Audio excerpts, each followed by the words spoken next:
Selon la Bible, Dieu est-il accessible à l'homme? Cette question me rappelle une histoire que j'ai lue ou entendue il y a de ça très longtemps.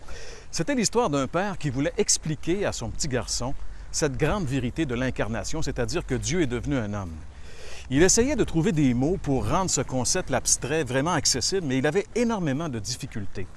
Et à un moment donné, en baissant les yeux, il vit qu'à ses pieds, il y avait une fourmilière, des centaines de fourmis qui s'affairaient à droite et à gauche, et un éclair de génie lui vint. Il dit à son petit garçon, « Admettons que, étant donné que je suis un individu, un homme, je vois un danger, quelqu'un qui vient pour détruire la fourmilière et que je voulais avertir les fourmis. Comment est-ce que je pourrais faire? » Le petit garçon, après avoir réfléchi quelques instants, il dit, « La seule façon où tu pourrais vraiment avertir les fourmis, c'est que tu deviennes toi-même une fourmi et que tu ailles leur dire. » Eh bien, c'est exactement ce que Dieu a fait en Jésus. Il a quitté le ciel et il est venu ici, non seulement nous avertir, mais nous arracher à un grand danger.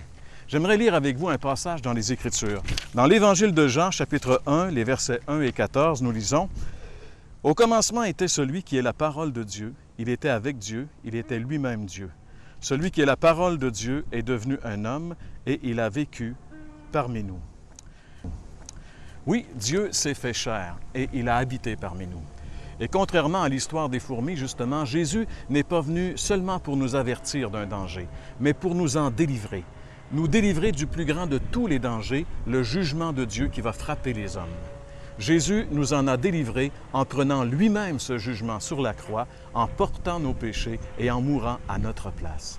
Oui, mes amis, Dieu est vraiment accessible à l'homme. Il est accessible dans la personne de Jésus.